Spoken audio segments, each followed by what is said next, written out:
Bueno, buenas tardes. Les damos la bienvenida al tercer Simposio Internacional Literaturas y Conurbanos que organizamos desde el Programa de Estudios de la Cultura y el Programa de Estudios Latinoamericanos de la Universidad Nacional Arturo Jauretche.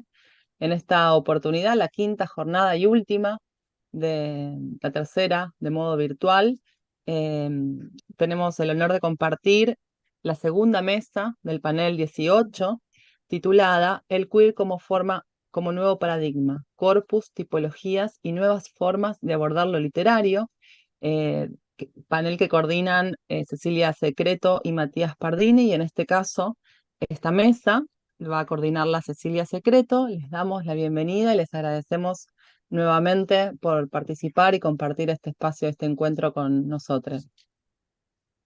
Hola, buenas tardes. Muchas gracias. Abundan las gracias, pero nunca sobran. Así que nuevamente gracias a la organización y al funcionamiento de esta organización híbrida que siempre es tan dificultosa, y también gracias a quienes estoy viendo en la pantalla y que se han anotado y elegido este tema para que podamos compartirlo. La primera parte de esta mesa, que trató sobre Sosa Villada y que terminó hace unos minutos, estuvo muy buena, así que el ánimo está arriba. Voy a seguir el orden en el que aparece en el programa, simplemente para seguir un orden. Por más queers que seamos, a veces los órdenes se siguen. Entonces, los primeros, bienvenidos, Enzo Cárcano y José Luis Peralta. Van a hablar con un título que es Para un corpus de poesía homoerótica argentina, el caso de la Lira Marica 2022. Bueno, los escuchamos entonces. Sí, tenemos una presentación. ¿La compartís vos, Enzo? Sabés que no estoy con la computadora, me tuve que conectar desde el teléfono, así que si podés hacerlo Dale. vos. A ver cómo hago, porque no soy muy bueno para estas cosas. Mm. A ver, compartir pantalla.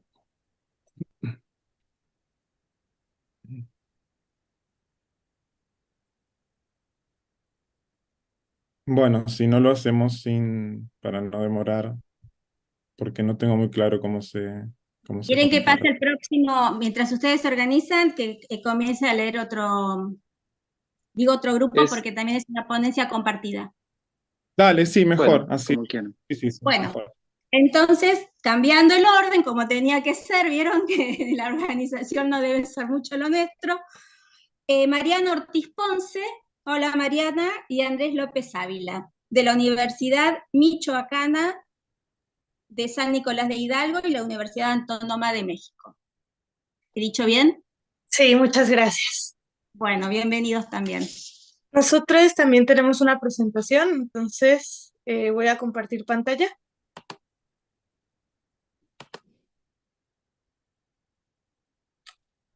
No estoy segura si ya se ve. Sí, Se ve a se la ve. mitad, ¿verdad? Sí. Ok, gracias. A ver.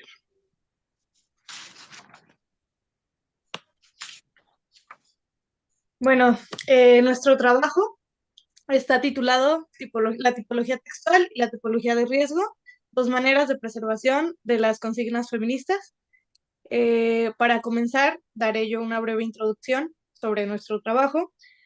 Eh, Nuestra propuesta de trabajo es parte de los estudios lingüísticos con perspectiva de género enfocado en el discurso feminista.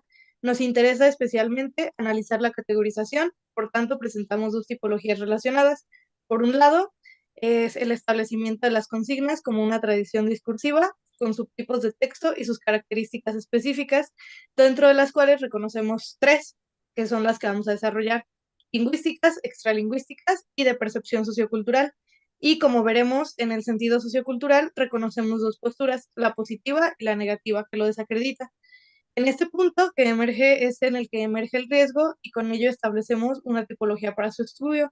Incluimos aquí la naturaleza del medio, la acción erosiva de agentes sociales y la percepción social. Primero, en las consignas feministas se reúnen alrededor de ciertas características convencionales que las convierten en integrantes de un tipo de texto, y esta superestructura hace que la variación se organice en 3 ejes: características lingüísticas, extralingüísticas y de percepción sociocultural. En las características lingüísticas tenemos el uso de la negación, la efeminización, la brevedad, rima y repetición, la variación y uso del léxico específico y el uso del lenguaje inclusivo. Aquí nosotros pusimos algunos ejemplos. El uso de la negación en las consignas es recurrente, lo que es muy poderoso si lo analizamos desde el contexto patriarcal, en el que las mujeres no teníamos permitido decir que no. Lo esperado socialmente era una mujer sumisa que acepta lo que el hombre dice, y esto reorganiza la costumbre discursiva, también como en ejemplos que vemos en la pantalla, como no es no o calladita no te ves más bonita. Tenemos también la feminización, que es un proceso en el que se altera la adición del marcador a, haciéndolo femenino. En los lexemas puede existir la variación y se añaden lexemas que no aceptarían tradicionalmente la variación de género. Por ejemplo, tenemos aquí Jesucristo ama las disidencias, lo que normalmente estaría con Jesucristo. El uso del lenguaje inclusivo también lo vemos con la marca de X en la tercera consigna que mostramos. Y el uso del lenguaje inclusivo también está presente porque la lucha es como para romper estereotipos de género y visibilizar las identidades sexuales, lo que hace que el movimiento incluya a todos y los invite a ser parte de. En las características extralingüísticas tenemos uso de colores como el verde y el morado, las pancartas con y sin texto, la pluricodicidad, la iconoclasia y los sintagmas deconstruidos. El uso de colores es muy representativo dentro del movimiento y se utiliza de forma como muy constante. Las pancartas con texto y sin texto son, por ejemplo, en la imagen que vemos hay una flor, pero hay como otro tipo de consignas en las que no necesariamente se tiene que acompañar de texto. La pluricodicidad habla de los diferentes medios por los cuales se transmite el mensaje. La iconoclasia es precisamente este fenómeno en el que se interrumpen o se intervienen, mejor dicho, como espacios públicos o monumentos o todo esto que de repente no está tan bien aceptado socialmente. Es una forma de protesta también. Y el sintagma deconstruido es un poco como lo que veíamos en la diapositiva anterior de Jesucristo, o hacer como esta modificación a algo que ya está establecido, también como no sé si lo presentaba antes, la consigna de calladita no me veo más bonita, que lo establecido era calladita te ves más bonita, entonces al momento de agregar la negación se deconstruye todo el significado de ese discurso. Y dentro de las características de percepción sociocultural tenemos, por un lado, lo positivo, que nosotros creemos que quienes están dentro del movimiento entienden y se informan un poquito más sobre todo el contexto y sobre cuál es el objetivo que se busca. Y el negativo, en el que más adelante vamos a desarrollar, creemos que hay una falta de interés, por lo que no existe como esta empatía hacia el movimiento y hacia lo que se busca. Entonces el discurso se entiende de forma muy distinta.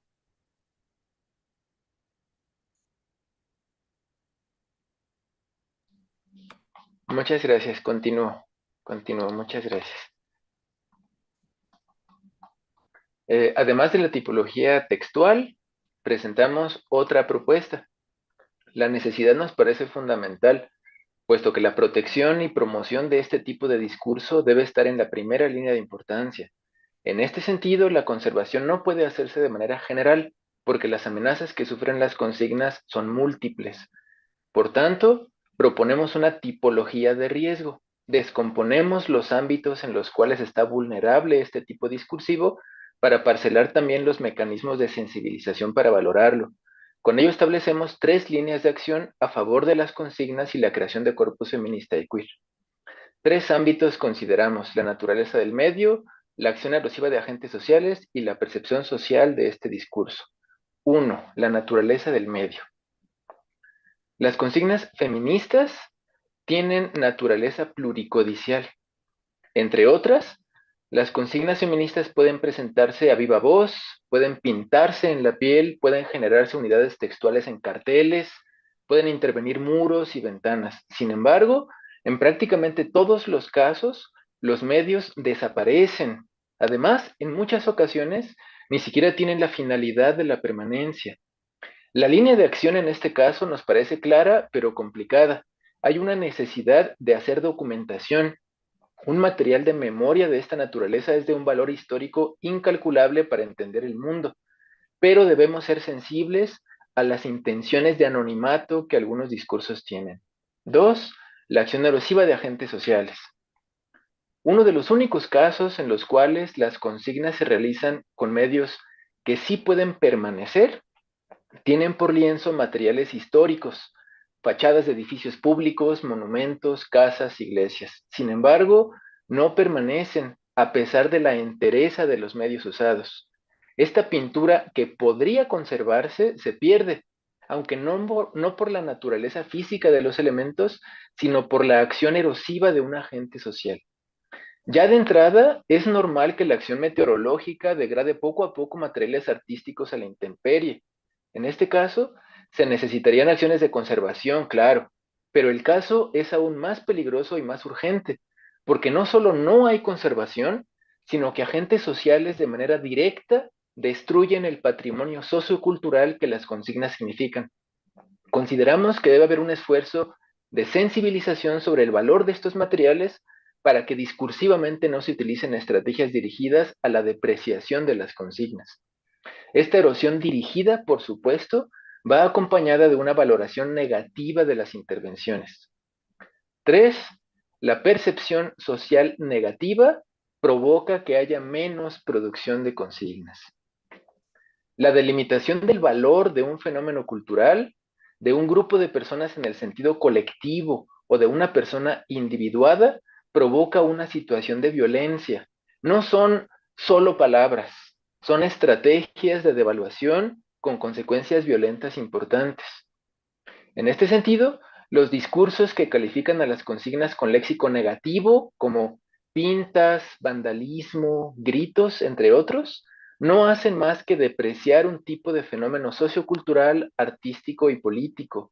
En esta devaluación crece una percepción negativa, y en este campo que describen como estéril, es difícil que se planteen nuevas consignas y que florezcan nuevas muestras de sororidad. No solo dejan de protegerse las consignas, no solo se eliminan, sino que se intenta detener su futuro. Este es, pues, el tercer peligro, que no se produzcan nuevos textos. Por tal motivo debe enfrentarse el discurso de devaluación en beneficio de un porvenir más justo. Conclusiones.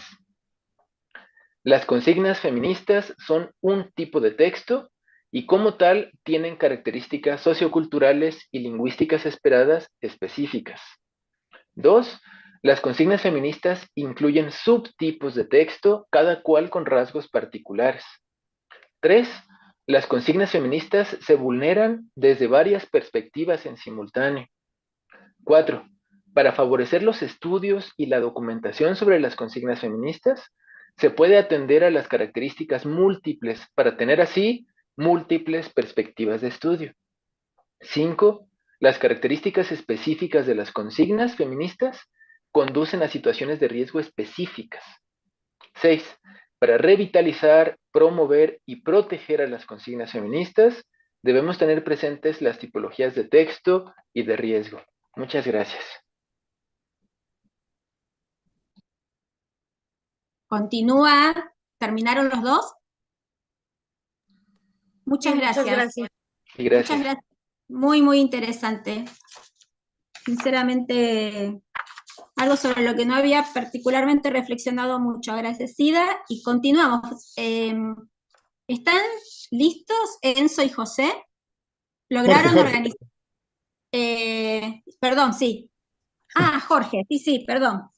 Sí, sí, voy a intentar Bueno. ahora compartir mi pantalla a ver si funciona.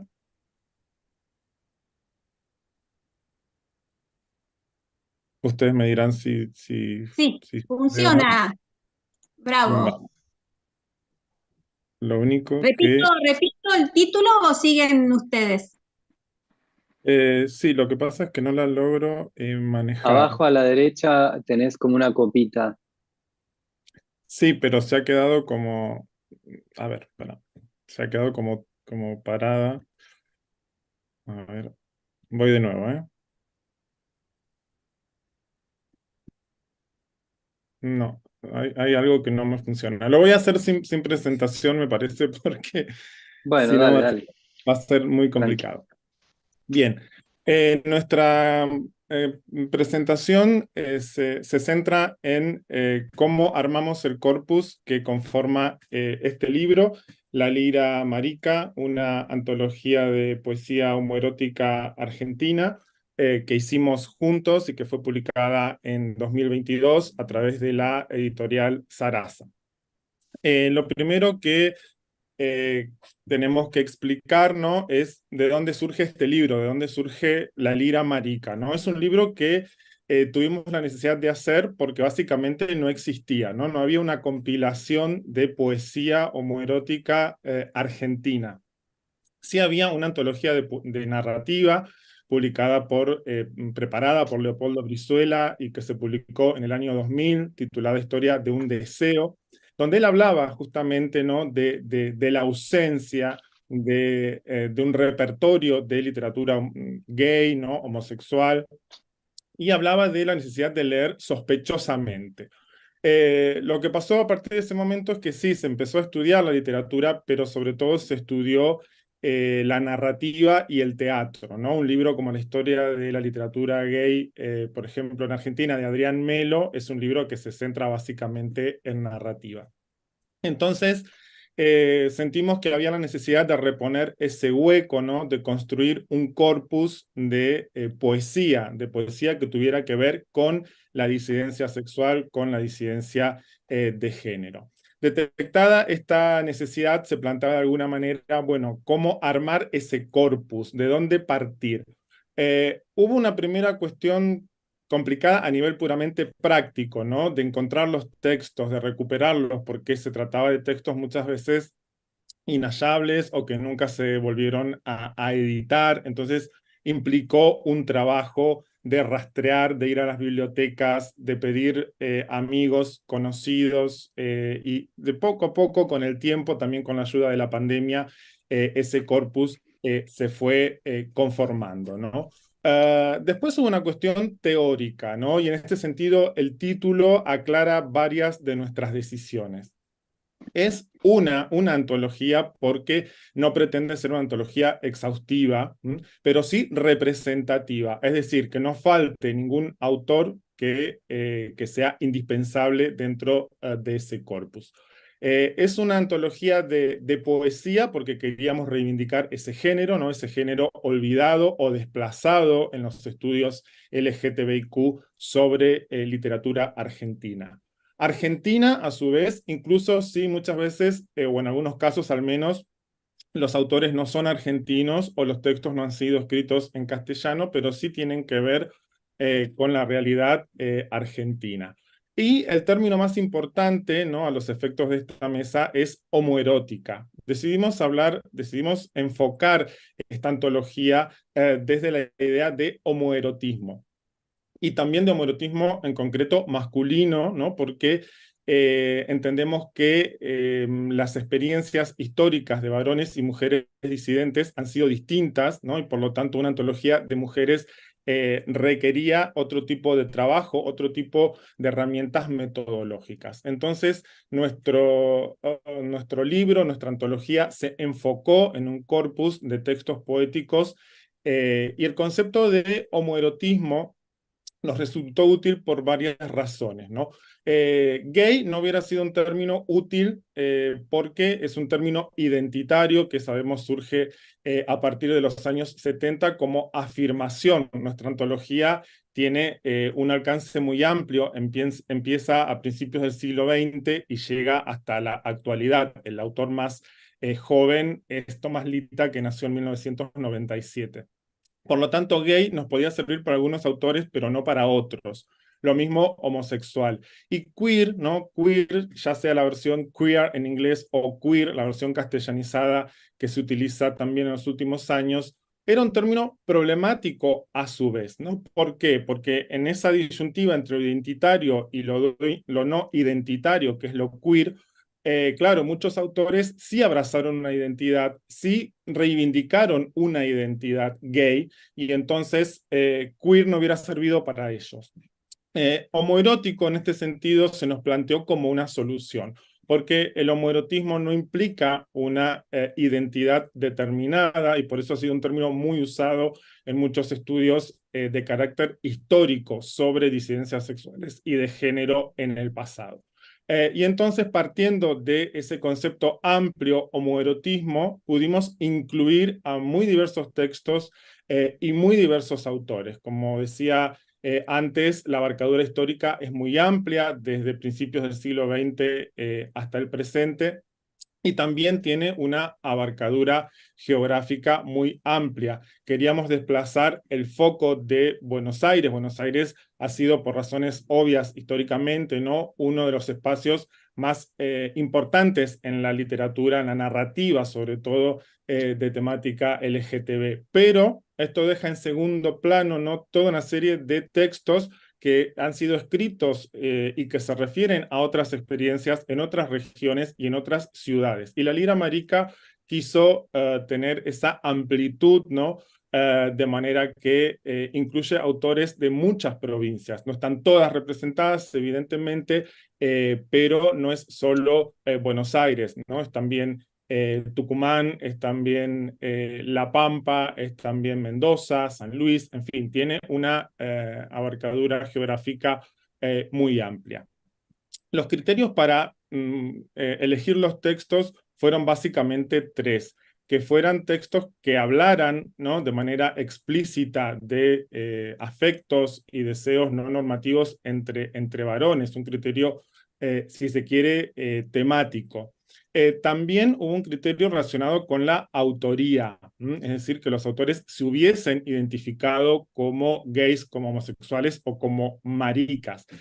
Marica está en el título, y si bien sabemos que es un término polémico, ¿no?, o que puede dar lugar a polémica porque no todo el mundo se identifica con esa palabra, pero nosotros lo colocamos en el título también como con una intención lúdica y de visibilizar la diferencia, ¿no? Porque marica ha sido un término equivalente al queer en inglés, en tanto se ha usado como insulto, y a su vez ha sido reapropiado por los propios sujetos para autoafirmarse en su diferencia. Por lo tanto, nos parecía que en el título tenía que estar esa visibilidad, ¿no? Entonces, esto de marica va más allá de las autoidentificaciones de los autores. Y por último, sensibilidades desafiantes de lo heteronormativo o de lo normativo en relación con el género, ¿no? Muchos textos son un poco más escurridizos, un poco más ambiguos, pero también merecen o merecían estar en una antología como esta.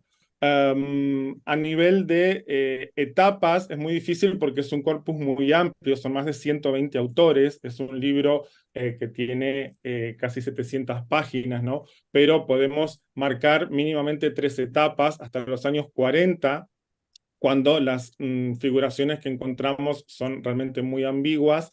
A partir de los años 40 hasta los años 70, donde ya empieza a haber una poética específicamente homoerótica, aunque también críptica o todavía con una enunciación un poco más ambigua, y a partir de los años 70 los discursos empiezan a ser mucho más explícitos. Finalmente, a partir del 2001, se multiplican mucho más las posibilidades estéticas. Y aquí ya doy paso a Enzo para que continúe. Muchas gracias. Bueno, a mí me corresponde, digamos, situar un poco esto que estaba señalando Jorge en relación con el tema puntual de este simposio, que es el conurbano.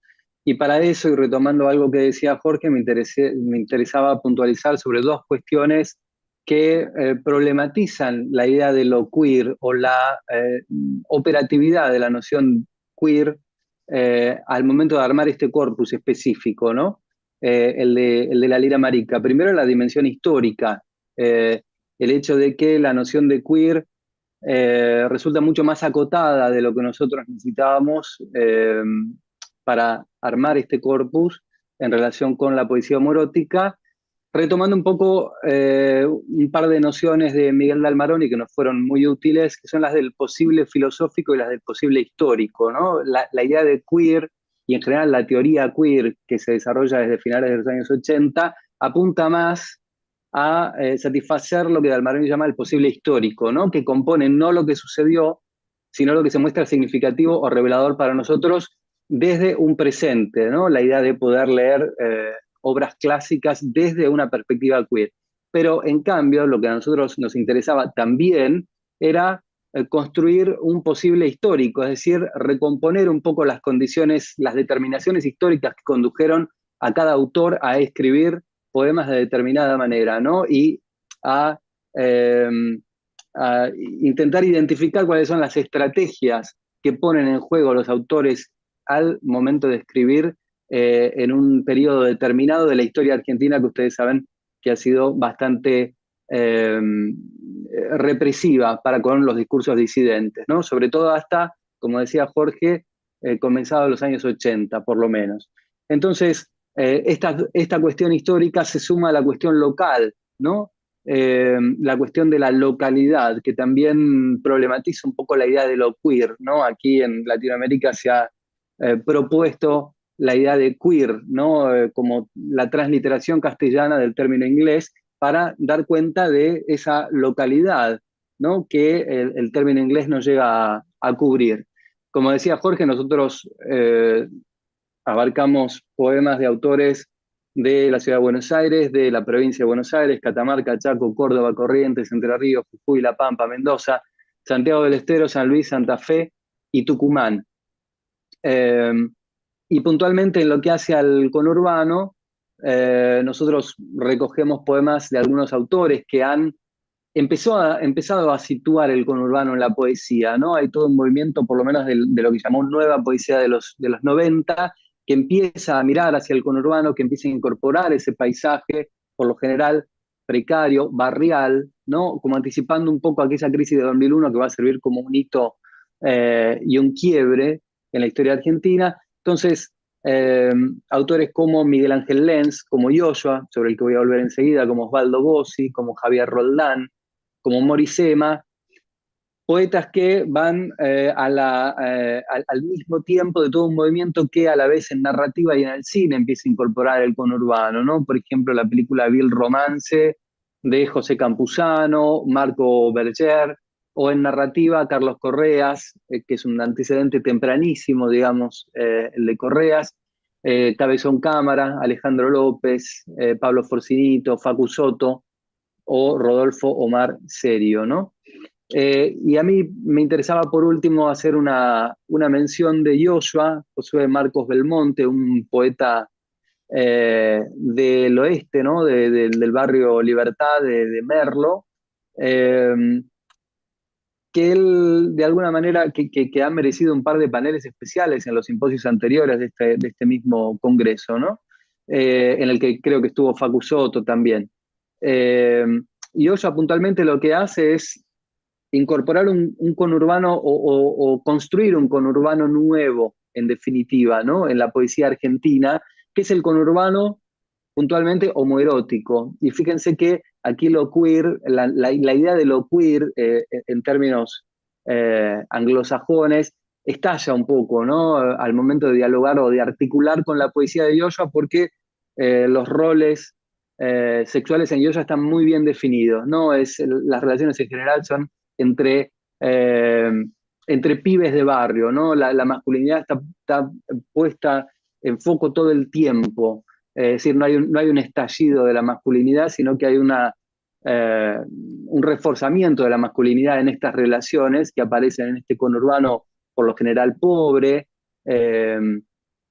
Aparece el mundo de los cartoneros, por ejemplo, y más allá de todo este paisaje y estos personajes que Yoshua incorpora, y que incorpora de una forma erótica, y aquí está la novedad, ¿no? De presentarnos un conurbano erótico, ¿no? Un conurbano homoerótico, aún en la pobreza, aún en el despojo, aún en la precariedad, aparece este conurbano erotizado, ¿no? Homoerotizado,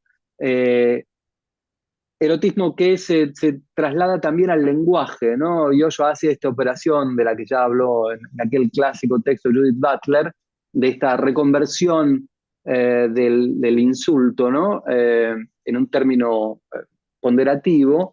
Y aquí Yoyo lo hace todo el tiempo con el lenguaje que usualmente se usa para referirse despectivamente o insultantemente a los habitantes de los barrios pobres del conurbano, ¿no? Los pibes de barrio, ¿no? Los cartoneros, los guachines. Bueno, en definitiva es, y les leo para terminar un poema de Yoshua, en definitiva es esta recuperación, podríamos poner entre comillas, de la belleza de estos personajes que están convertidos a través de la mirada poética en objetos de deseo, ¿no? Están recuperados de la precariedad e instalados como protagonistas de esta mirada poética. Leo para finalizar un poema. Dice: los pibes llevan su pobreza empujando un carro. Los pibes juntan su pobreza recogiendo cartón. Los pibes llevan su soledad toda la noche recorriendo las calles, llevando y juntando su soledad, solos, y no los ves. Los pibes que no ves son hermosos, guacho. Los pibes llevan su pobreza empujando un carro. Los pibes juntan su pobreza recogiendo cartón. Los pibes llevan su belleza toda la noche recorriendo las calles, llevando y juntando su belleza solos, y vos no los ves, ¿no? Es un poco esta idea de esta mirada, de este sujeto poético que tiene la mirada puesta en esa belleza que aparece ligada a estos estratos, digamos, menos favorecidos de los barrios populares del conurbano. Bueno, en definitiva, esta es nuestra propuesta. Muchas gracias.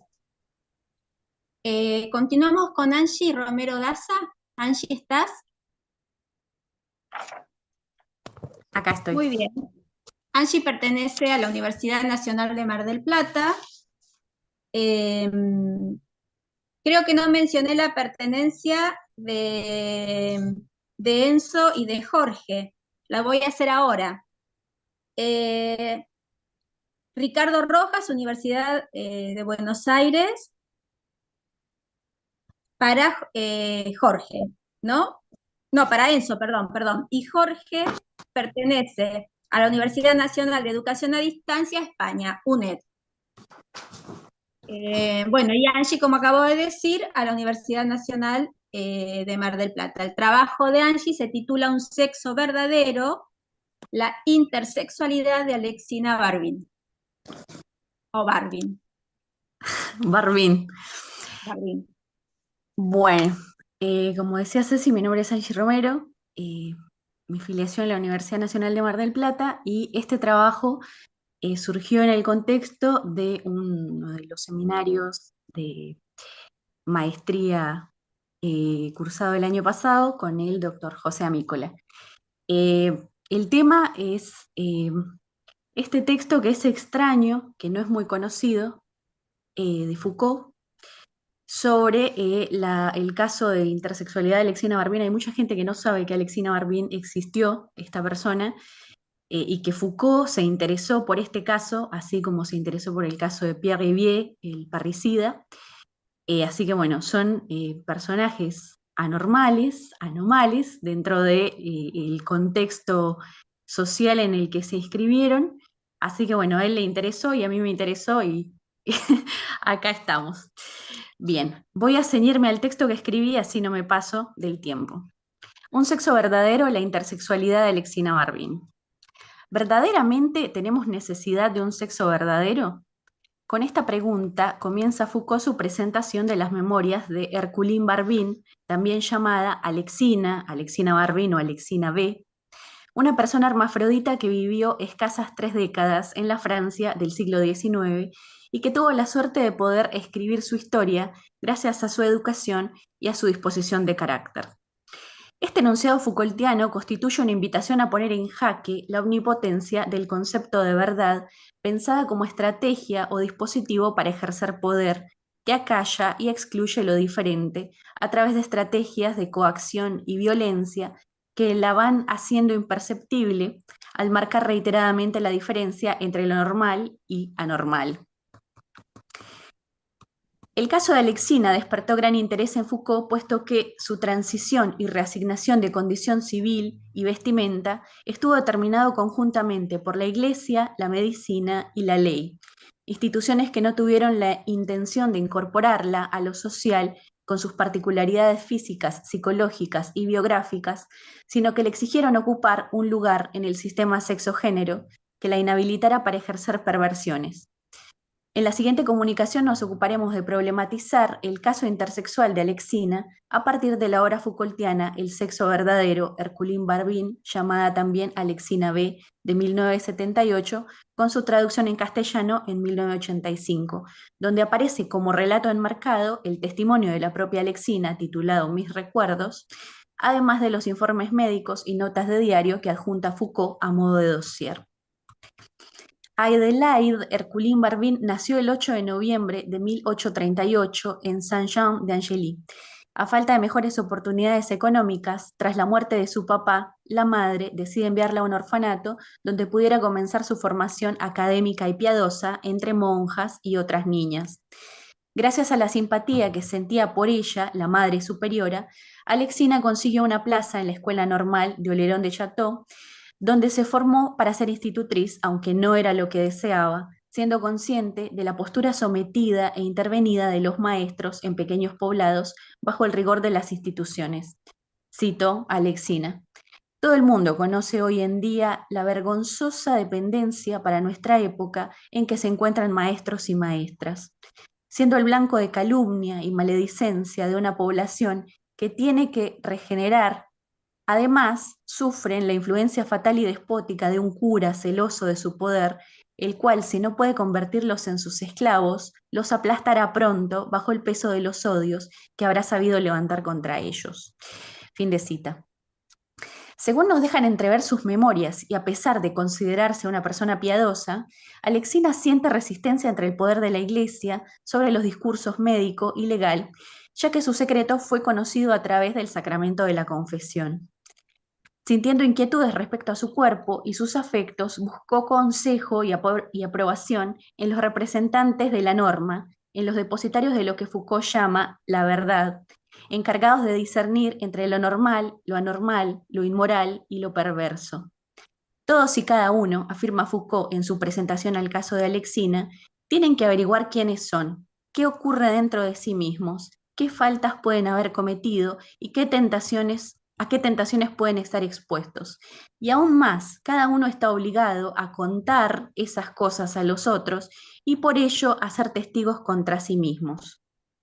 La reconstrucción histórica elaborada por Foucault encuentra un momento de ruptura entre un tiempo en que se consideraba que una persona hermafrodita tenía dos sexos y un momento posterior en que surgió la necesidad de adjudicarle uno solo.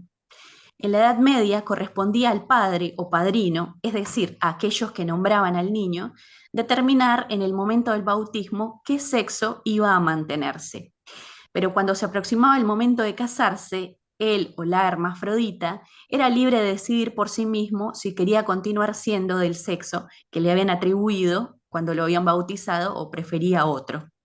En este caso, y hasta prácticamente nuestro siglo, la condición era que el hermafrodita se mantuviera firme en su elección bajo pena de ser juzgado por sodomía. Es decir, la posibilidad de reasignar una identidad de género estaba orientada a que la sociedad exigiera al hermafrodita ocupar su lugar, guardándose de escándalos y de cometer actos sexuales pervertidos. Desde el punto de vista médico, esto significaba dejar de reconocer en el hermafrodita la presencia de dos sexos yuxtapuestos y más bien descifrar cuál era el sexo verdadero de esa persona, confuso en apariencias, a partir de sus posibilidades de procrear. Es decir, ¿podés engendrar o no? Bueno, ese es tu sexo. Capacidad para generar líquido espermático o presencia o ausencia, en su caso, de la regla. siendo la procreación el fin natural del matrimonio, como afirma el doctor Bouillon tras la autopsia de Alexina, quien era portadora de los órganos característicos de su sexo y por lo tanto sus funciones se ejercían. Esto es lo que dice la persona que le hace la autopsia. Ella poseía una especie de clítoris sobredesarrollado y un testículo no descendido. Ahora bien, desde la perspectiva del derecho, esto implica la desaparición de la libre voluntad de elegir, ya que es un experto el encargado de descubrir y determinar el sexo que la naturaleza le asignó a esa persona y al que la sociedad debe exigirle que se atenga. Las décadas de 1860 y 70, de acuerdo con Foucault, constituyen una época en la que se buscó con mayor intensidad definir una identidad sexual, no solo respecto a los hermafroditas, sino también y sobre todo a la identidad y clasificación de las diferentes perversiones. Volvamos a Alexina y el relato de sus memorias. Desde muy joven se sintió inclinada al amor por las mujeres, pues se crió en internado femenino y escuela normalista. Asegura haber sentido simpatía, amistad y amor por sus pares, a quienes prodigaba amor de madre, de amiga y más tarde de amante. Pero sentía también envidia de sus formas redondeadas y la gracia de sus movimientos, mientras que los propios le provocaban angustia y vergüenza. Tras su ingreso como maestra en el internado de niñas, se sintió inmediatamente atraída por Sara, otra maestra del internado. A partir de allí, la narración de Alexina, que venía utilizando pronombres femeninos para referirse a sí misma, cambia a masculino. La transición está determinada por la primera noche que pasa con Sara y no por el momento oficial en el que le hacen la reasignación de sexo. Foucault marca este detalle en itálica, pero no con la intención de proponer que Alexina se sentía entonces como un hombre, sino al contrario, con el tono irónico que surge al contrastar el pronombre con el contenido del fragmento del relato. Las memorias se escriben cuando Alexina comienza a llamarse Abel Barbín, pero marca Foucault, no se escriben desde el punto de vista de ese sexo encontrado. No escribe como hombre, ella sigue sintiéndose sin un sexo determinado, privada ahora de los placeres que le daba no tener que definirse por uno u otro. En Los Anormales, texto de 1975, Foucault rastrea el triple funcionamiento del aparato discursivo de la verdad que ya mencionamos, a través del cual se define al sujeto patologizado. La primera noción de la tríada es la de monstruo humano, que en su forma de oxímoron nos lleva a pensar en la deshumanización del individuo. Este término jurídico refiere a quien viola las leyes sociales, extrapolado aquí a las leyes naturales, si su condición física atenta contra lo que se considera normal, dice Foucault, gravitando entre lo prohibido y lo imposible. Para Chesnet, el médico que examina a Alexina y autoriza el cambio de sexo, es determinante que la joven nunca haya tenido la regla, como argumento biológico y legal para ubicarla fuera de lo femenino, mientras la implicada no le daba mayor importancia a menstruar o no para ser mujer. La segunda noción Foucaultiana es la del individuo a corregir, y tiene que ver con el soporte de las instituciones sociales al contexto familiar del sujeto en cuestión. Es decir, ser identificado como irregular tanto por la familia como por las instituciones. Sin embargo, la proximidad de familia, escuela, iglesia y hospital dificultan demostrar que se trata de un individuo incorregible. En este sentido, en torno al sujeto se articulan una serie de dispositivos de vigilancia y rehabilitación del cuerpo y del comportamiento. Volvamos en esto a la autopercepción de Alexina, mediada por la educación religiosa, que la llevó a revelarle a su confesor su secreto. El párroco la reprendió severamente, saliendo ella de la iglesia totalmente humillada y decepcionada. Un segundo sacerdote le recomendó abandonar el mundo, ingresar en alguna orden religiosa femenina y no volver a hablar de su secreto. Finalmente, Monseñor Landriot, que la conocía desde su estancia en el orfanato, es quien le sugiere la reasignación sexual cuanto antes, mediando entre Alexina y las instituciones médica y legal. Aparece entonces con importancia la noción de sujeto anormal y la tercera figura enumerada por Foucault, la de sujeto onanista, y una lectura de la sexualidad infantil al interior del dormitorio, el espacio privado y la práctica de la masturbación, que oscila entre lo secreto, oculto y lo universalmente practicado. En este sentido, el carácter sexual y sus actos secretos serán determinantes para establecer toda una etiología de los malestares del cuerpo. Alexina, por su parte, encuentra en el curso natural de su sexualidad excepcional el germen mismo de su relación amorosa con Sara y el placer que comparten. Es el hecho de mutilar parte de su biografía lo que la confunde y finalmente la conduce al suicidio. Rodeada de todo tipo de calumnias, cuando su caso se hizo público y su historia pasó de los diarios locales a los grandes tabloides de París, Alexina se apartó de lo doméstico, porque muchos juzgaban a su madre de haber ocultado su sexo verdadero para salvarlo del servicio militar, mientras que otros lo acusaban, a él, ella, de ser un pervertido que se había hecho pasar por señorita para cometer actos impuros con las monjas. Tratando de conseguir algún trabajo en su nuevo estatus de varón, nadie lo quería tomar, ni siquiera como criado, por su falta de experiencia o porque lo perseguía el escándalo, pero tampoco lo contrataban para labores de varón por su falta de vigor físico. Acosado por el hambre y la desesperación, entró a trabajar en los ferrocarriles de París y buscó la manera de ingresar en la tripulación de un barco donde esperaba encontrar la muerte, que decidió procurarse por mano propia, abatido y en la más completa miseria. Después de su muerte, el doctor Tardieu recibe incompleto el manuscrito de Barbin de manos del doctor Regnier, quien realizó la autopsia, y antes de darlo a conocer decide someterlo a otro recorte referente a los últimos años de vida de Alexina, así que el manuscrito está incompleto, porque le parecía que el registro había virado demasiado hacia la queja y el lamento. En su opinión, Alexina no pudo soportar la existencia miserable que su nuevo sexo incompleto le imponía, porque sus apariencias de sexo femenino habían llegado demasiado lejos, y la ciencia y la justicia no hicieron otra cosa que identificar ese error y devolverle a ese joven su sexo verdadero.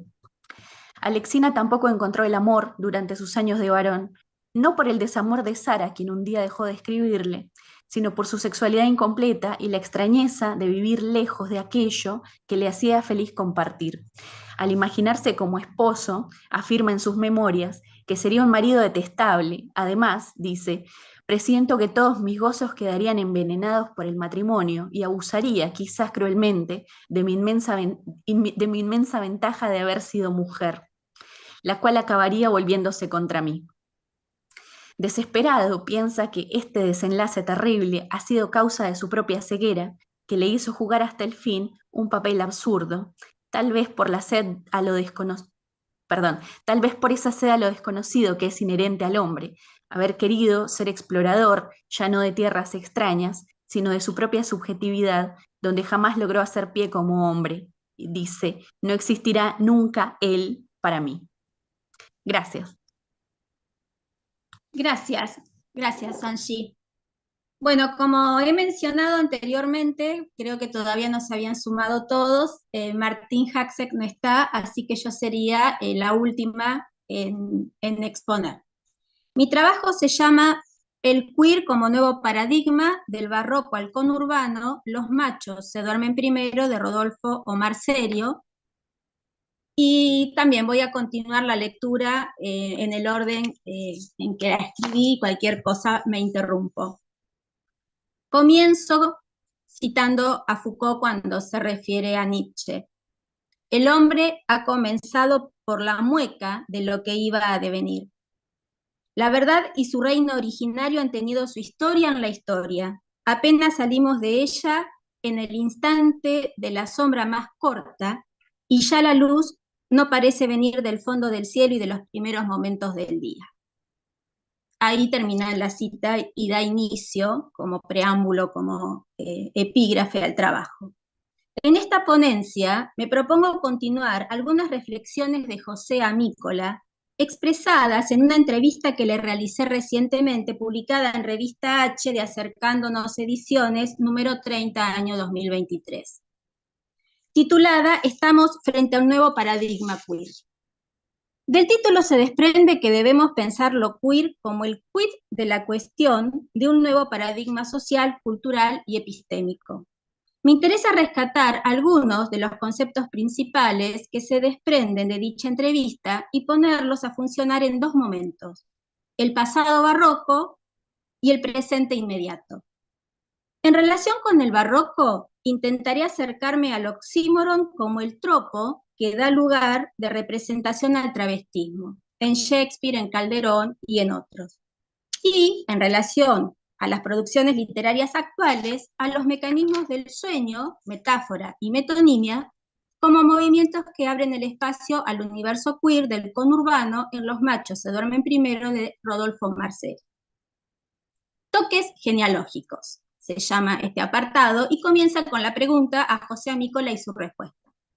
La pregunta era la siguiente: como lector y como crítico literario, ¿te representás figuraciones acerca de la producción futura de los escritores que te gustan?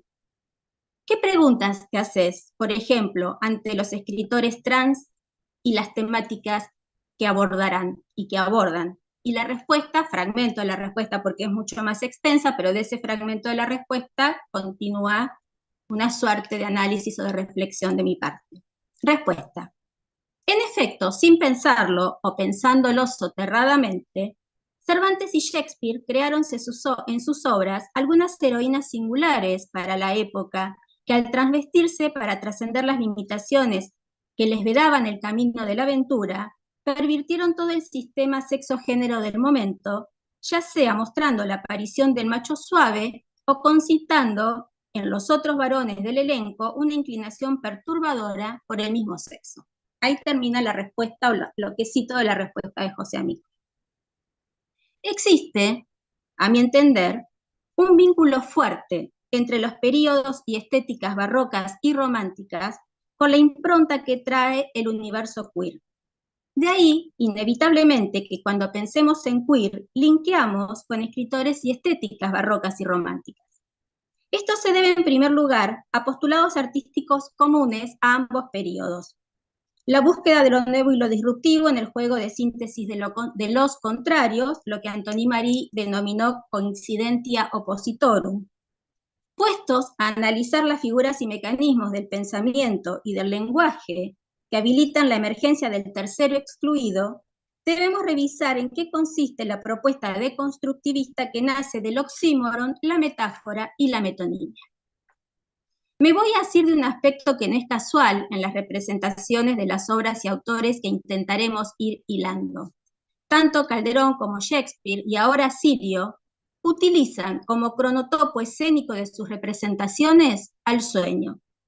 Sucede así, por ejemplo, tanto en Sueño de una noche de verano, La vida es sueño, y Los machos se duermen primero.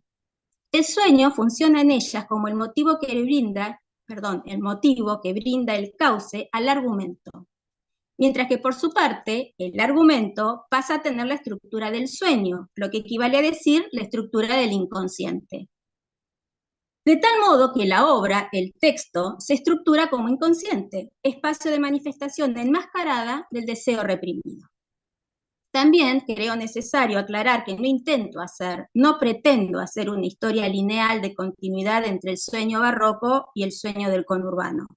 Para ello voy a apelar a Foucault nuevamente cuando nos habla de Nietzsche, haciendo referencia al concepto de origen, de la genealogía, y sostiene: lejos de ser una categoría de la semejanza, tal origen permite separar, para ponerlas aparte, todas las diferencias, o todas las formas diferentes, dice. La búsqueda de la procedencia no fundamenta, al contrario, agita lo que se percibía inmóvil, fragmenta lo que se pensaba unir. Fin de la referencia. Por lo tanto, esta suerte de genealogía del transvestismo no es más que un intento de poner el foco, en apariencia caprichosamente, pero las genealogías así semejan ser, en algunos momentos episódicos del travestismo o de la unión de los disímiles. De acuerdo con los análisis de Sigmund Freud, el sueño actúa siguiendo los mecanismos del inconsciente, a saber, metáfora o condensación y metonimia o desplazamiento. El sueño es de índole esencialmente deconstructivista y por consiguiente desestructurante y creativa. De allí que el carácter desestabilizador de lo queer se encuentra en su juego de desplazamiento y condensaciones, entre otras cosas, por supuesto. Lo queer se expresa en lo desplazado como metonimia y en lo condensado como metáfora. Rodolfo trabajo Omar Serio construye, entre otros personajes no solamente queer, sino también desopilantes, a partir de estos dos movimientos. Dos casos gigantes, a saber, Yokodama, condensación y desplazamiento de Yoko Ono y María Kodama, y Kokazarli y Kokazarlo, condensación y desplazamiento de dos mujeres representativas de dos universos argentinos ubicados en las antípodas, el intelectual y el erótico. Ambos personajes queers emergen renacidos y resignificados dentro del contexto del conurbano. Suele decirse que en Sueño de una noche de verano se representa el lado oscuro del amor. De hecho, en medio de la sátira carnavalesca, en la que Bakhtin diría que se rompe el monologismo y se experimenta la igualdad entre todos los seres, las hadas se burlan del amor confundiendo a los amantes y aplicando una poción de amor a los ojos de la reina Titania, obligándola a enamorarse de un asno. En medio de la liberación que provoca el estado onírico, se entremezclan las historias de amor de dos parejas nobles, unos cómicos despreocupados y un grupo de miembros del mundo de las hadas. Cita de Sueño de una noche de verano. Hermia dice, ¡qué cruz! Ser noble y no poder prendarse del humilde. Lisandro le contesta, o edades dispares y no hacían pareja. Hermia dice a su vez, qué cruel ser vieja y no poder casarse con un joven. Convengamos, entre las imposiciones culturales a la hora de formar pareja, la regla impone no solamente la heteronormatividad, sino la pertenencia al grupo social, racial, religioso, etario, entre otros. Ni hablar de la posibilidad de establecer nupcias o unión erótica entre seres de diferentes reinos, como sucede con la reina y el asno. Romper con el atuendo real para vestir la capa de la invisibilidad erótica que cubre el deseo entre una mujer y un burro, o los atributos del burro, es mucho decir queer, equivale a decir bodas contra natura o interreinos en términos de Deleuze. Título, monstruosidad queer en los machos se duermen primero. Pregunta a José Amícola, ¿cómo podemos, desde qué perspectiva o campo metodológico, más allá de las definiciones móviles del término, armar un corpus literario de textos literarios queer, para no quedarnos en aspectos puramente formales o temáticos o autobiográficos? Respuesta de Amícola. Por otro lado, es muy importante recordar que la teoría queer es de invención reciente y que esto significa también que se está haciendo sobre la marcha y que también cada uno de los teorizadores nos proponemos darle un giro determinado. Es evidente que por este motivo no puedo pretender tener toda la verdad al respecto, y en este sentido quien se dedique a armar un corpus queer tendrá infinitas libertades para conformarlo, en la medida en que interprete de un modo u otro la rotulación. Para mí, en definitiva, es importante que los textos en cuestión muestren una disconformidad flagrante con el sistema sexogénero, de tal modo que destronen el reino de las esencias. Ahí termina la respuesta de José.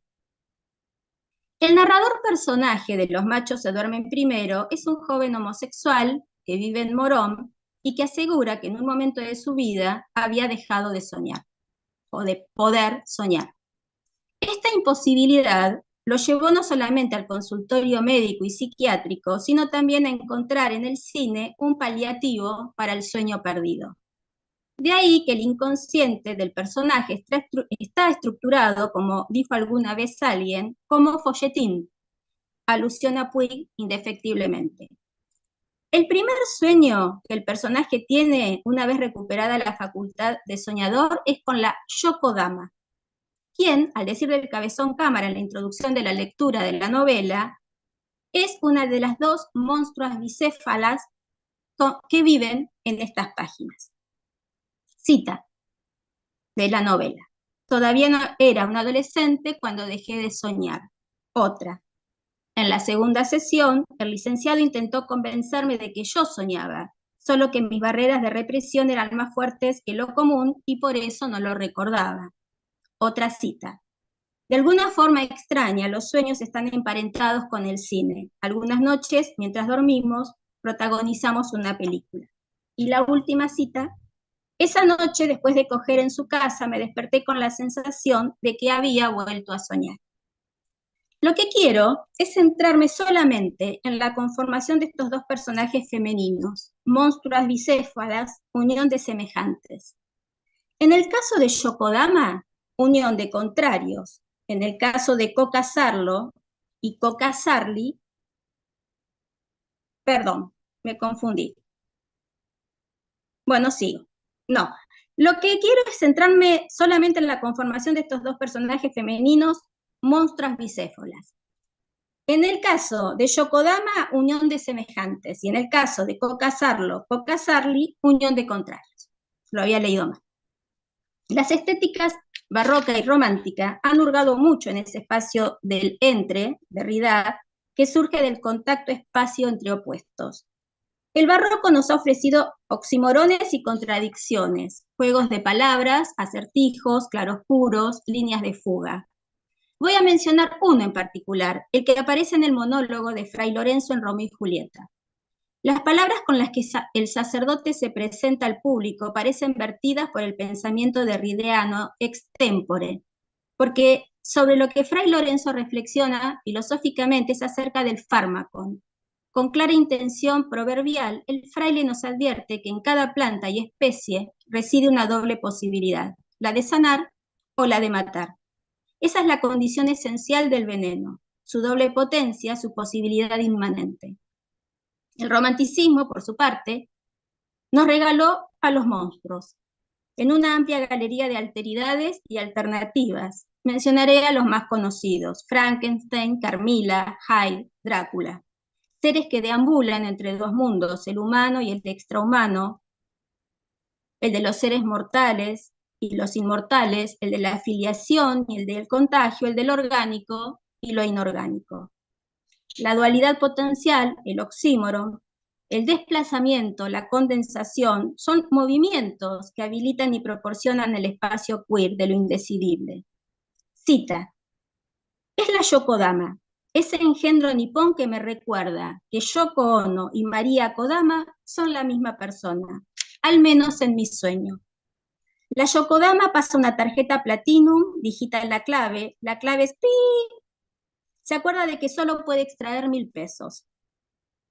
Puedo intuir sus pensamientos: 1.000 pesos, un punto y coma de Borges, un fa sostenido de Lennon, 1.000 pesos de mierda. No alcanza ni para una cartera, piensa mientras se sube de nuevo a la Hammer y arranca. Otra cita. Las dos sonríen. A la mitad Yoko, esa muñeca gorda y fea, le parece maravillosa y exótica, pero a la mitad, que es más Kodama que Ono, la muñeca de la Fundación Eva Perón, le produce arcadas. En el nombre de la monstrua, Yokodama, entra entero el nombre de una y el apellido de la otra. Están Yoko y Kodama. Ono y María quedaron afuera, son la parte de la cadena elidida. Yokodama surge de un mecanismo de condensación metafórica, dos personas en un nombre, y también de un mecanismo de desplazamiento metonímico, una parte por el todo. En el caso de Yokodama, el eslabón metonímico del que se toma una parte para dar el todo es el fonema ko. Pero hay otros elementos de continuidad metonímica, jugando del mismo modo que en los sueños. Ambas son japonesas, ambas viudas, herederas de hombres geniales, Borges y Lennon, y vagamente poco queridas por muchos de los admiradores de ellos. Diversidades hay en ambas. Ono es sexual, María parece no serlo. Ono es revolucionaria y atrevida, María parece no serlo. Ono posó desnuda para las revistas, María no. María es antiperonista, de Ono no podemos decir nada al respecto, probablemente lo hubiera sido. Kodama es un personaje queer. No, Yokodama es un personaje queer. No conjuga los dos sexos, pero conjuga dos universos, semejantes y opuestos. La segunda monstrua es Miss Argentina. Su nombre es doble. Kokasarlo, Kokasarli. El narrador la describe, pero quien la ve es Yokodama. La soñada ve en el sueño a otra soñada y así se transforma en soñadora. Cita: y es en ese río en el que todo es mucho, casi guarango, en el que la Yocodama la ve. Es la Coca Sarlo, ese monstruo pechudo que me recuerda que Beatriz Sarlo y la Coca Sarli son la misma persona, al menos en mi sueño. Casada con un director de cine, todos la llaman Coca por su adicción a la Coca-Cola. Porque la Coca Sarlo es así, odia los shoppings y los aeropuertos, pero ama la Coca-Cola. La Coca se baña con un jabón federal del tamaño de un ladrillo y queda exquisitamente perfumada. Te dice cómo pega la calor mientras lee a Foucault. Porque cuando la Coca es más Sarlo que Coca, piensa. Y cuando es más Coca que Sarlo, siente. Actriz y peronista, intelectual y gorila, civilización y barbarie. La Coca es la más Miss Argentina de todas. Fin de la cita.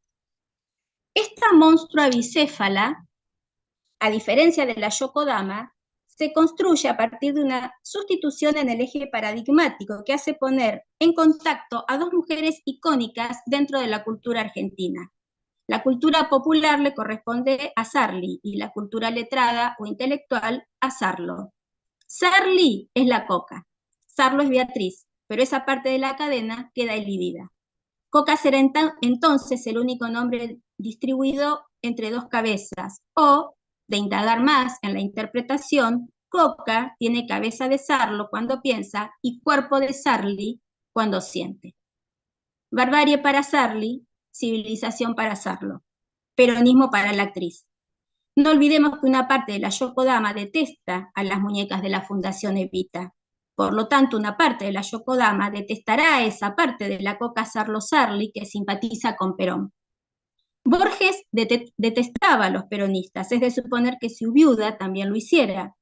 La trama convoca a estas dos monstruas bicéfalas en la persecución y espionaje que va detrás de un objeto preciado y precioso, una de las tres únicas muñecas de la Fundación Evita que sobrevivieron al exterminio de la Libertadora.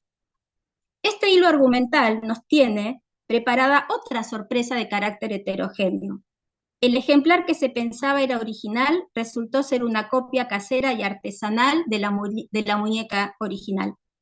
La ironía de la hechura de esta muñeca nos lleva a pensar en la posibilidad de que siempre se puede ser más pobre, tan pobre como para no tener siquiera una muñeca de pobre. La coincidencia de opuestos, conectados por oxímorons, sustituciones o desplazamientos, ofrece al ordenamiento del pensamiento binario, jerarquizante y normativo una dislocación, un carnaval, una representación onírica, en cuyo escenario van a producirse los violentamientos reales, simbólicos e imaginarios que pondrán de cabeza al status quo.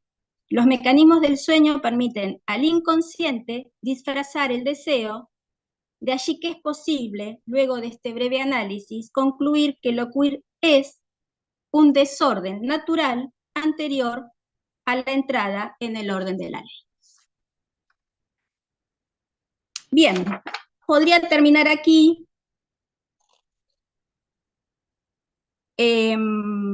O voy a terminar mejor con la última pregunta, o un fragmento de la última pregunta a José Amícola. Y la pregunta sostiene lo siguiente. Para vos lo queer implica un nuevo cambio de paradigma. No, implica un cambio de paradigma y a quiénes afecta. Y su respuesta dice, es raro, pero en el propio desarrollo de estas reflexiones me vino de golpe a la mente que nos hallamos, sin darnos cuenta, dentro de una nueva episteme, como podemos rotular a nuestro momento histórico siguiendo el patrón echado a rodar por una personalidad faro para el tema como fue Michel Foucault. En este sentido me doy cuenta en este preciso momento de que no hay vuelta atrás, de que negar la posibilidad de la puesta en el candelero del género no tiene hoy en día ya sentido, porque la crítica al sistema sexo-género no es una moda pasajera, como quieren algunas altas esferas conservadoras, sino que es un signo tremendamente claro de nuestra época. De tal modo, por ironía del destino, serán los que no se consideraban interpelados por las disrupciones de la crítica a la ideología de género los que también serán arrastrados a tomar una posición y decidir, quizás con muchas vacilaciones, que no podrán seguir escondiendo la cabeza bajo tierra. Bien, por mi parte he terminado y invito a quienes estamos acá presentes en este Zoom a que, bueno, intervengamos sobre nuestras propias ponencias, mientras que las organizadoras generales nos van a transmitir si a través de YouTube ha llegado alguna pregunta. Voy a cambiar los anteojos. ¿Alguna participación de parte de ustedes? ¿Algún comentario? ¿Alguna reflexión?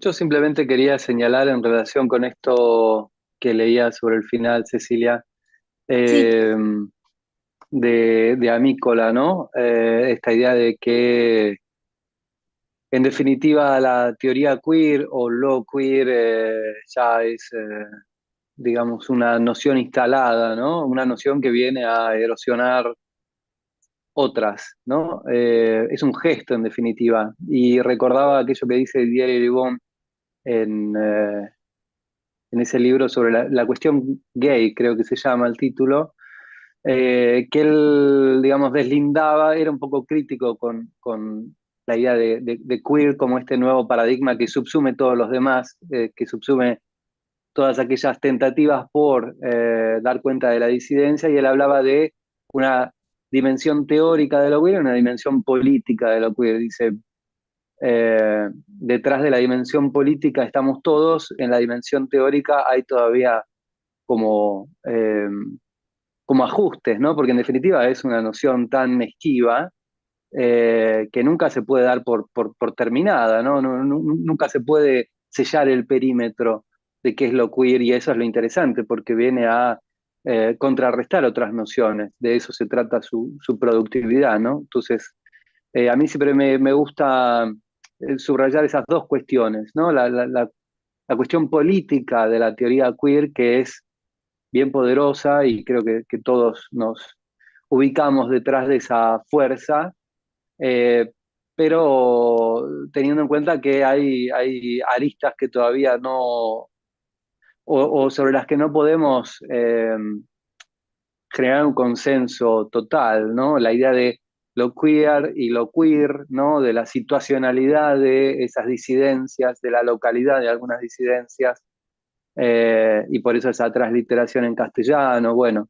y las dificultades que tienen algunos recorridos históricos, como el que hemos hecho con Jorge en La Lira Marica, ¿no? Cuando hay que hacer convivir distintos paradigmas dentro de un mismo corpus, ¿no? ¿Qué sucede en esos casos? Pero bueno, es siempre interesante esto, ¿no? Poner en común los distintos abordajes que en definitiva dan cuenta de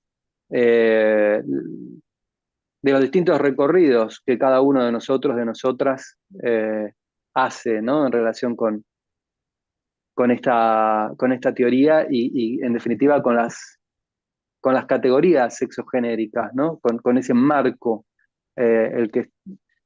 contra el que estamos construyendo todo el tiempo, ¿no?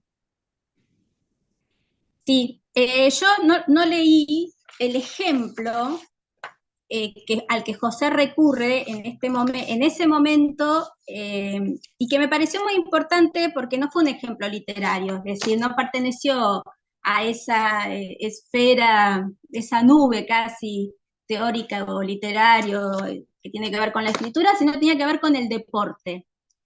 Y el ejemplo al que él recurrió para pensar que ya, aunque lo llamáramos de otro modo, queer, lo españolicemos, lo castellillemos, lo llevamos a la argentinidad, el ejemplo que dio fue, en este momento creo que estábamos en abril, estaba sucediendo una competencia olímpica de natación en donde se había anotado una trans para nadar como mujer, es decir, para competir con las mujeres. Entonces se estableció como en ese momento había primero una negación por parte del resto de las mujeres nadadoras a nadar con esa mujer trans, por una cuestión evidentemente digo yo, relacionada la posible fuerza, ¿no? Musculatura, bueno, cuestiones relacionadas con el deporte en las que uno, por lo menos yo no soy muy ducha. Pero la resolución, luego de ese diálogo que mantuvimos con José, fue que sí que se permitió, se habilitó a una mujer trans a nadar, competir con el resto de las mujeres biológicas, para empezar a poner términos, seguir definiendo lo que, bueno. Entonces, ese ejemplo me resultó una muestra, si se quiere, de que, claro, existe un campo político práctico y existe un mundo teórico, por ahí no sé si práctico, pero que luego baja o refuerza o le da letra a los quehaceres y andares de esos cuerpos. De todos modos, hay una cuestión en el término. Yo tengo una fascinación particular por la metonimia, por el mecanismo del desplazamiento, el mecanismo metonímico. Me parece que con el término queer sucede eso. Es un significante que se va adaptando a lo inasible del contexto. Es decir, es lo que siempre va a quedar sin mencionar una parte o sin nombrar una parte. Es un significante que no cubre. Y ahí me parece que radica parte de la fascinación, para quienes tengan fascinación por este término, ¿no? Sin que aluda a un concepto o a un significado, sino que dentro del signo hay una primacía del significante permanentemente, en donde una parte de lo que quiere nombrar no lo puede nombrar. Pero estamos haciendo teoría en ese aspecto también, ¿no? Yo sé que el campo político se mueve con otras urgencias y necesidades y con menos teoría, con cuestiones más concretas. No sé si alguien quiere, Enzo, si quieres. Lo tuyo igual no fue una pregunta, necesariamente, fue una intervención. Sí, un comentario. Sí. Es interesante que podamos conversarlo porque estamos unidos por un mismo interés. Yo sí tengo una pregunta, quiero saber qué piensan. Algo que estuve charlando la semana pasada con alguien que se resiste un poco a la academia, muy inteligente en muchos sentidos, y me pareció muy problemático lo que me planteó y bueno, me costó un poco dar respuesta. Me dice, lo queer fue queer mientras estuvo en la calle. Ahora que está en la academia, ya hizo vulvo. Yo, o sea, pensé esto mismo que vos decís, Ceci, respecto a que lo queer, digamos, nombra lo que aún no se nombra y en ese sentido todavía se escapa, de alguna manera rizomáticamente, todavía se conecta con cosas que no están dichas y en ese sentido todavía es disruptivo. Pero, o sea, ¿hasta qué punto es cierto que cuando se comienza a hacer teoría sobre algo, se comienza a tratar de definir, a tratar de adaptar, de categorizar, lo cerramos y eso que era tan potente, tan disruptivo, lo transformamos en otra cosa sin darnos cuenta, lo territorializamos? Me gustaría saber qué piensan y cómo lo ven, sobre todo los chicos que están afuera, que no están compartiendo el contexto argentino. ¿Cómo ven esto desde su contexto? ¿Qué pasa con lo queer? Bueno, por el momento Jorge quiere hablar, no sé si responder. No sé si responder, pero quizás para retomar lo que decían Enzo y vos, Cecilia. Yo no tengo tan fresca la novela anterior de Serio, pero sí la última, que se llama Los Brasileros. Y a mí me parece que lo interesante, lo que yo veo ahí, es en realidad una convivencia entre lo gay y lo queer. Es decir, yo creo que lo gay identitario está presente, en Serio. Los Brasileros es una novela con un personaje gay, no es un personaje cuya identidad fluye o hay ahí una ruptura, no. Pero sin embargo, hay gestos en la novela que son queer, es decir, que implican una crítica, una deconstrucción del mundo gay, de sus normas, ¿no? El concepto de homonormatividad, ¿no? Que también se ha estudiado mucho en los últimos años, como dentro del mundo gay también se ha articulado una especie de normatividad, ¿no? Y entonces me parece que es interesante pensar la convivencia, porque Lo queer apunta a un destronamiento de las esencias, como diría Mícola, pero también en los últimos años estamos volviendo mucho al esencialismo, y estamos volviendo mucho al esencialismo incluso en el mundo LGTB. Yo lo veo mucho a esto. Por ejemplo, saliendo de la literatura, le estamos pidiendo a los actores que sean gays para ser de gays, o que sean lesbianas para ser de lesbianas, o que sean trans. Eso es una Sí. vuelta a la esencia más absoluta. Es decir, un actor interpreta, una actriz interpreta. No le podemos pedir que sea eso que interpreta. Y yo creo que se están viendo estos fenómenos en los últimos años, y se está usando queer como un paraguas cuando no lo es, cuando queer es la disolución de la identidad, no una identidad trans, ¿no? Y también me parece interesante traer a colación algo que dice Elizabeth Duval, que yo no sé si la conocen mucho en Argentina, pero es una activista trans española, y ella dice que, contrariamente a lo que propone Preciado, de que los polos masculinos femeninos se van a dinamitar y tal, ella dice que eso no se va a romper. O sea, que eso es tan fuerte que no se va a romper. Es decir, que se va a tambalear, pero no va a desaparecer, ¿no? Y conforme se consiguen cosas, se consiguen derechos, también vemos cómo las posiciones conservadoras se refuerzan, y lo masculino y femenino se refuerzan también. Entonces creo que tenemos que ser conscientes de que estamos en un momento en que las identidades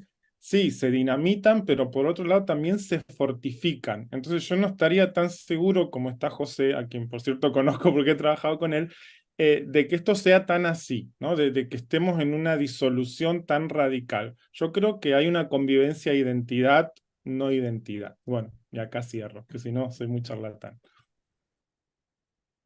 Yo estoy totalmente de acuerdo con lo que acabas de decir, Jorge, y no sucede solamente con las cuestiones relacionadas al sistema sexo-género, sino étnicas, sino cualquier diferencia termina siendo, lo observo, patrimonio del diferente. Es decir, si yo como escritora de ficción quisiera escribir, creo que como en un lugar de varón no hay problema, porque eso lo hemos venido vivenciando desde siempre, ¿no? Esa convivencia, digamos, entre los géneros.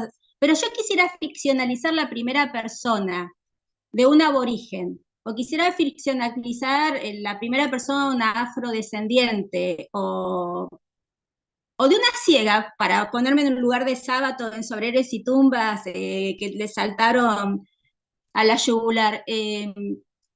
Creo que políticamente también se marcaría ahí como una especie de incorrección en relación al grupo de pertenencia. Creo que es lo que creo que para ese lado estás diciendo de un esencialismo. Sí, sí, sí, sí, sí, es cierto. Son cosas que están pasando y estamos observando, sí.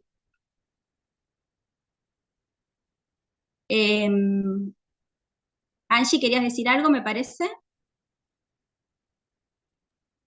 No, Quería saber, o sea, respecto a lo que pregunto, cómo, o sea, esto de alguna manera lo responde, el tema del esencialismo, de la vuelta al esencialismo, y quisiera, no sé, que lo problematicemos un poco eso en los últimos minutos que nos quedan. ¿Hasta dónde lo queer sigue siendo disruptivo? Hablar de algo queer, si existe una esencia queer, y hasta qué punto la academia, problematizarlo desde lo académico, lo sacó de la calle y lo está transformando en una categoría más esencialista, inamovible, que representa algunas cosas y otras no. ¿Cómo lo ven? Bueno, si puedo hablar yo, te digo mi opinión. Lo de que lo queer en la universidad se pierde o pierde su potencia, ya lo decía hace muchísimos años Paco Vidarte, que era un escritor español, en Ética Marica, ¿no? Un libro donde hacía una especie de alegato. Y bueno, pero yo pienso que realmente que lo queer entre en la universidad es buenísimo siempre. Es decir, los departamentos de literatura son muy conservadores. Yo estoy en España, y es muy fuerte la resistencia. Entonces, nunca va a ser malo que entre en la universidad. Al contrario, siempre va a ser positivo, siempre va a ser bueno, igual que la visibilidad que hay hoy en los medios, ¿no? Allá en cualquier programa hay algo queer, algo... A veces es porque hay que llenar ese nicho porque se han dado cuenta de que funciona y da dinero. Eso todo hay que decirlo. Pero, de paso, ¿no? De repente hay una diversidad de representaciones que quizás cuando yo era adolescente no existía. Me hubiera encantado, siendo adolescente, ver una serie como Heartstopper, ¿no? Que ahora la puede ver un adolescente. Eso siempre es bueno. ¿Que hay un aprovechamiento neoliberal de las disidencias? Seguro. Pero eso no hace perder el potencial disruptivo de lo queer que está en la calle. Gracias a eso se han logrado muchísimas cosas. Y tampoco hay que olvidar que gay en sus orígenes fue muy revolucionario. O sea, gay era como queer en los 70, no querían asimilarse, querían prender fuego todo.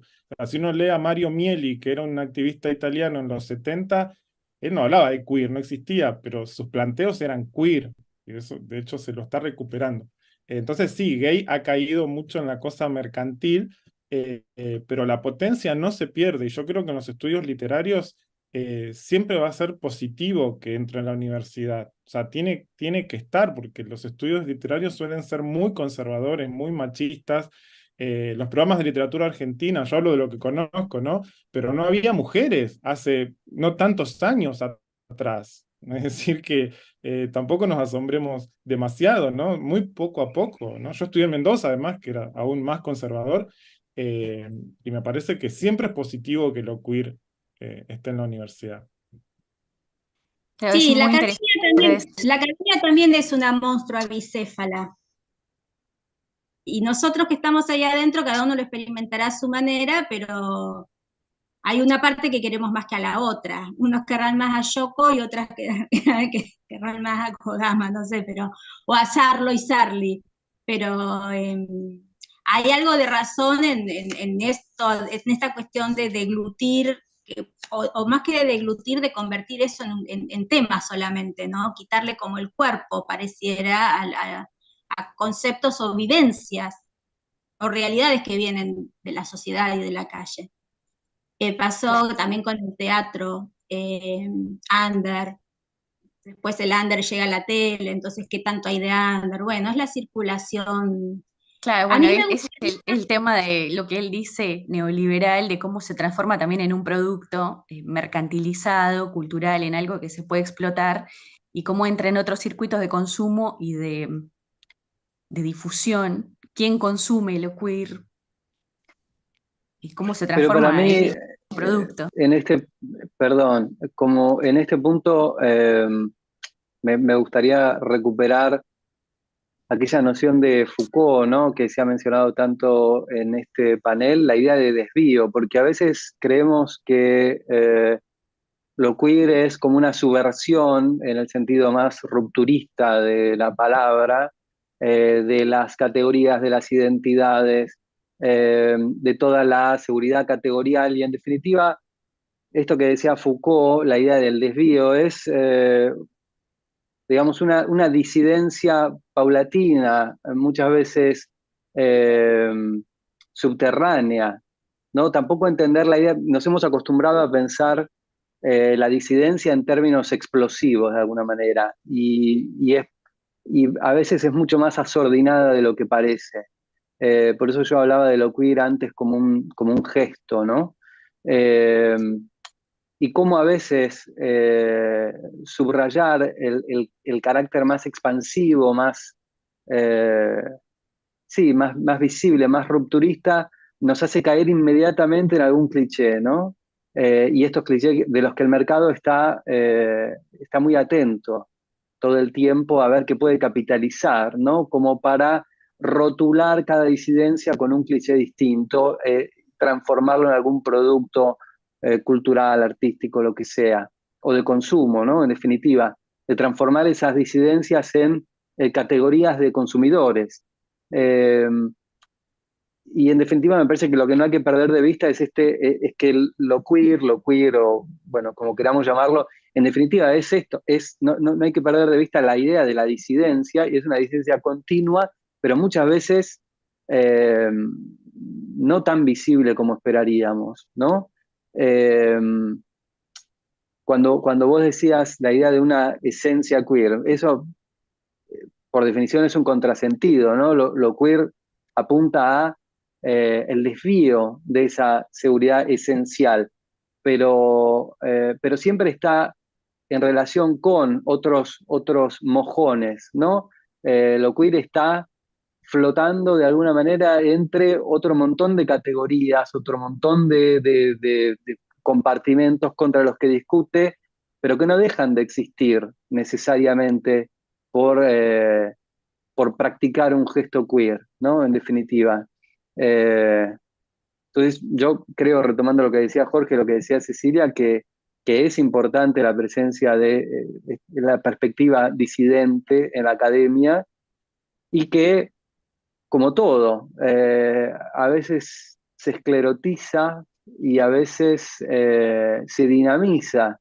Y creo que es una lógica propia de cualquier trabajo académico y cualquier diálogo, cualquier dinámica entre la academia y la sociedad, que es una dinámica compleja, ¿no? Que no hay que esperar que la academia siempre vaya a la vanguardia, ¿no? Muchas veces va recogiendo fenómenos sociales y muchas veces le da, como dice Rita Segato, ¿no? En muchos de sus textos, les da palabra, ¿no? La academia viene a poner palabra allí donde se está produciendo un fenómeno social que todavía no tiene una lectura, que todavía no ha ensayado un reconocimiento, ¿no? Bueno, me fui un poco por las ramas, pero nada, quería decir. Pero está. Bueno, la mesa es para irse por las ramas, justamente, Sí, más que está por bien. las raíces, así que no, es parte de. Bueno, de parte de las organizadoras, acabo de leer hace un ratito que no hay preguntas del mundo exterior, así que podemos, ha sido para mí un placer, un gusto organizar este coloquio, tener que dividirlo en dos partes y nada, vernos por primera vez, saber que somos de lugares distintos, que no nos conocíamos y están buenas estas movidas. Y dentro de todo, a pesar de que la virtualidad no es la mejor forma de estar, es una forma que también existe y nos ayuda mucho, sobre todo cuando se hace tan difícil pagar los pasajes. Totalmente. Tal cual. Bien, entonces, Mariana, Andrés, un gusto. Ese canto mexicano. Angie todavía conserva el suyo colombiano, yo el mío necochense. Un poquito se escucha el colombiano. Estoy a la espera de que las organizadoras... Sí, ahí está. les queremos Ahí está. agradecer enormemente la participación. Vamos ya a detener la transmisión en directo y nos terminamos de despedir y esperamos verles en el próximo simposio